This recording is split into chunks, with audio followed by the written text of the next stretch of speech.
Private స్కూళ్లలో ఫీజుల దోపిడీకి ప్రభుత్వం చెక్ పెట్టబోతోందా? ప్రతి ఏటా వేలల్లో పెరుగుతున్న ఫీజులతో సతమతం అవుతున్న తల్లిదండ్రులకు ఒక తీపి కబురు అందబోతోంది. కేవలం 8% మాత్రమే ఫీజు పెంచుకునేలా ప్రభుత్వం తీసుకున్న సంచలన నిర్ణయం ఏంటి? దీనివల్ల సామాన్యులకు కలిగే లాభాలేంటి? ఈ వీడియోలో పూర్తి వివరాలు తెలుసుకుందాం. ప్రైవేటు విద్యా సంస్థల ఫీజుల నియంత్రణపై ప్రభుత్వం కీలక అడుగు వేసింది. ఇకపై ప్రతి 2 సంవత్సరాలకు కేవలం 8% మాత్రమే ఫీజు పెంచుకునేలా ప్రభుత్వం సూత్రప్రాయంగా నిర్ణయించింది.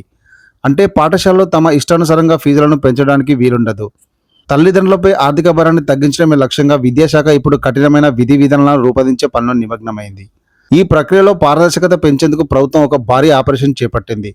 రాష్ట్ర వ్యాప్తంగా ఉన్న సుమారు 11,000 ప్రైవేటు పాఠశాలల నుండి పూర్తి డేటాను సేకరిస్తున్నారు.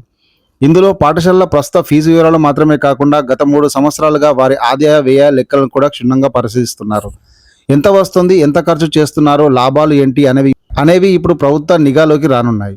ప్రభుత్వం సేకరించిన ఈ డేటాను విశ్లేషించిన తర్వాత ప్రతి స్కూల్ వారీగా ఫీజుల డ్రాఫ్ట్ను పబ్లిక్ డొమైన్లో ఉంచుతారు. అంటే మీ పిల్లల స్కూల్ ఎంత ఫీజు వసూలు చేయబోతుందో ముందే తెలుసుకోవచ్చు. దీనిపై ప్రజలు, తల్లిదండ్రుల నుంచి సలహాలు, అభ్యంతరాలను స్వీకరించిన తర్వాతే ప్రభుత్వం ఫీజులను ఖరారు చేస్తుంది.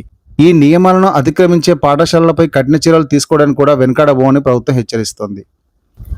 చూశారుగా, ప్రైవేటు ఫీజుల నియంత్రణపై ప్రభుత్వం తీసుకున్న ఈ నిర్ణయంపై మీ అభిప్రాయం ఏంటి?